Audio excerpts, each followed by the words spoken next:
Queridos alunos, vamos continuar com os outros processos de formação de palavras, certo? Nós vimos os dois principais processos, que foram derivação e composição. E agora nós vamos ver outros tipos, na verdade, que também são utilizados, mas que geralmente não aparecem com tanta frequência como os dois anteriores, derivação e composição. O primeiro deles aí vai ser o hibridismo. O que vai ser o hibridismo? Vai ser o processo de formação que vai ser composto, que vai ser formado a partir de palavras que são de línguas diferentes. Eu vou pegar um pedacinho grego e vou pegar um pedacinho do latim e vou formar uma palavra nova. Eu vou pegar um pedacinho do francês, eu vou pegar um pedacinho do grego e vou formar uma palavra nova. Então, isso aí eu vou chamar de hibridismo, quando eu pego pedaços das palavras de línguas diferentes e formo uma palavra nova. Exemplo, automóvel. Auto vem do grego e móvel vem do latim. E eu formei a palavra automóvel. Então, por pegar esses dois pedaços que são de línguas diferentes, eu tenho aí um processo de formação chamado hibridismo. Burocracia. Buro vem do francês, cracia vem do grego. Então, quando eu junto esses dois pedaços, eu formei a palavra burocracia. E automaticamente, por pegar pedaços de línguas diferentes, eu terei um hibridismo. O outro caso aí que nós temos vai ser o caso das onomatopeias. E o que são essas onomatopeias? Elas são palavras que procuram imitar os sons, os ruídos. Elas representam os sons e os ruídos.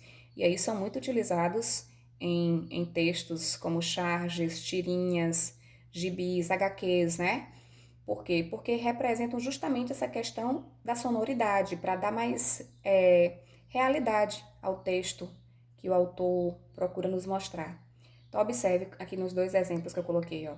O tic-tac desse relógio me deixa nervoso. Então, observe que eu tentei imitar aí o som do relógio, o tic-tac. E aí, eu escrevi isso. E quando eu escrevo, eu vou chamar isso aí de onomatopeias. Não me venha com esse blá, blá, blá novamente. Então, mais uma vez, eu tentei imitar essa representação sonora, esse som, esse ruído. Só que eu tentei imitar de uma forma escrita. E aí, quando eu vou representar isso de maneira escrita, na linguagem verbal, eu vou ter uma onomatopeia.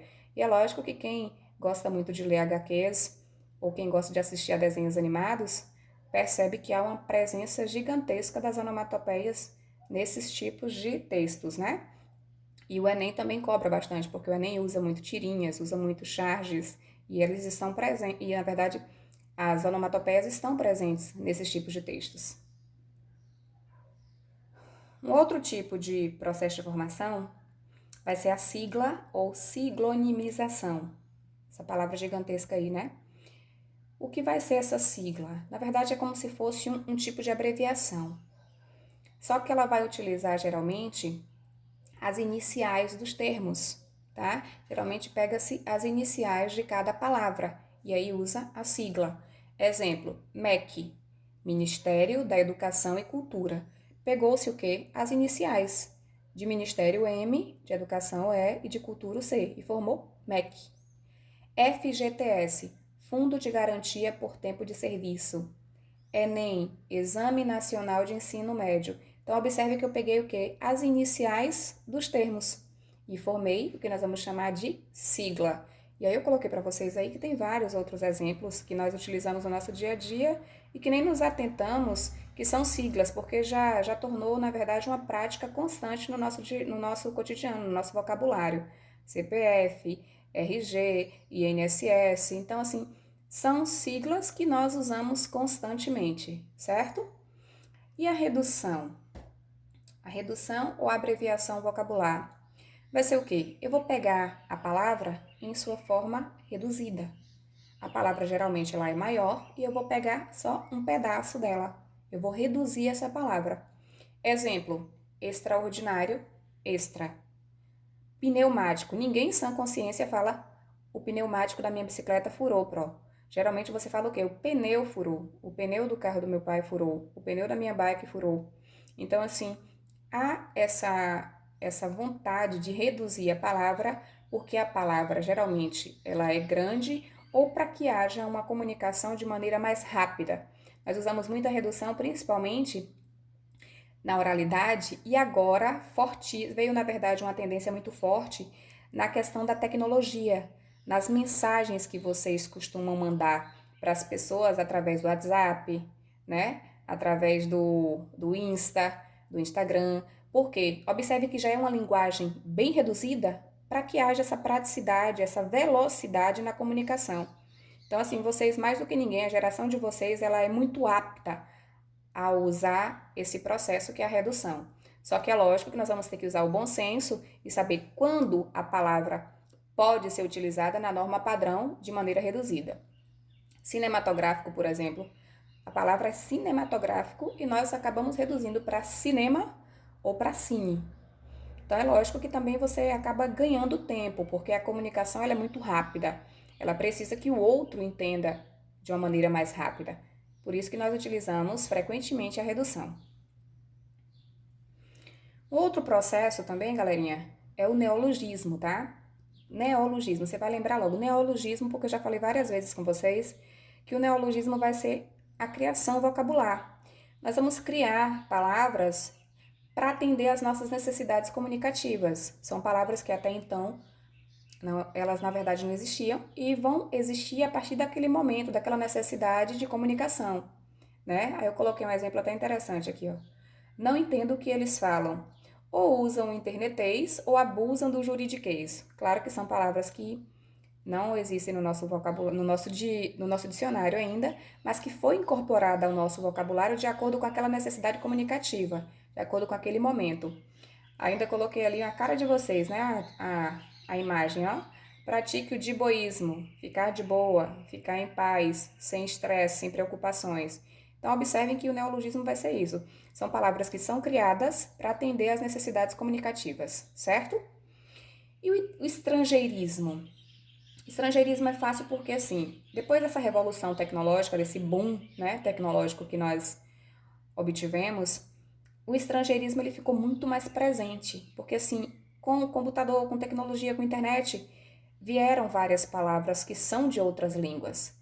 E algumas dessas palavras elas já foram totalmente incorporadas à língua portuguesa. Nós vamos chamar, elas foram aportuguesadas. Então, assim, são palavras que fazem parte da nossa língua também, mas que são de outras línguas. Por isso que nós chamamos de estrangeirismo. Marketing, chip, show, e-mail, lasanha, baunilha, garçom, mochila. Observem que vocês leem as palavras e falam assim, não, mas essas palavras já são do nosso cotidiano, são palavras que nós utilizamos todos os dias. E na verdade, é real, acontece. Isso acontece. São palavras que são do nosso vocabulário, mas que não foram originadas da língua portuguesa, elas vieram de outras línguas. Elas foram aportuguesadas em alguns casos, como shampoo, por exemplo. Shampoo se escreve com SH. Na língua portuguesa nós não temos essa junção. E aí quando você traduz, que você fala que vai aportuguesar a palavra, você coloca com X. X e U no final. Então foi uma palavra que veio, né, de uma outra língua e que foi realmente aportuguesada. E é lógico que vocês vão lembrar de várias. Pendrive, Outlet, Design, Software. Imagine, são inúmeras, né? Que são introduzidas ao nosso dia a dia, ao nosso cotidiano. Por fim, nós vamos ter aí o que nós vamos chamar de palavras valise. E aí você vai lembrar assim, professor, o que são mesmo essas palavras valise? Você vai lembrar o seguinte, é como se fosse uma combinação de duas palavras, onde a palavra nova, o novo vocábulo, ele vai incluir os dois significados ao mesmo tempo. Ele tem os dois significados. A palavra nova, ela vai trazer essa obrigatoriedade dos dois significados. Como assim? Quando você fala assim, portunhol, eu juntei português com espanhol. E eu quero dizer que a pessoa está falando ali meio misturado. É metade português, metade espanhol. Então, eu formei o portunhol. Observem que eu peguei duas palavras, formei uma palavra nova, mas eu trago o significado dos dois, das duas palavras anteriores, certo? Showmício. Eu juntei show com comício e formei showmício, mas eu trago também o significado das duas palavras anteriores. Chocotone.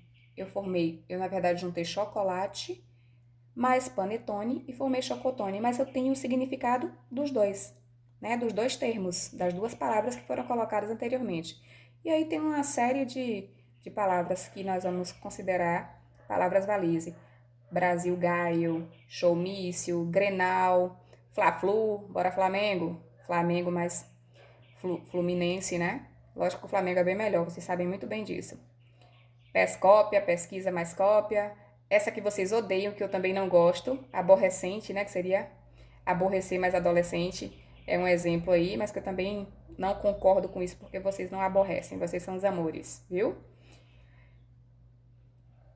Vamos então aí para as nossas atividades.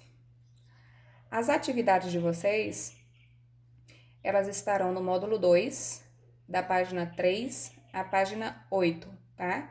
Vocês farão essa primeira parte da atividade e a segunda parte vão ser as duas questões subjetivas que vocês têm lá no final do módulo, que vocês sabem que vão colocar no caderno, viu?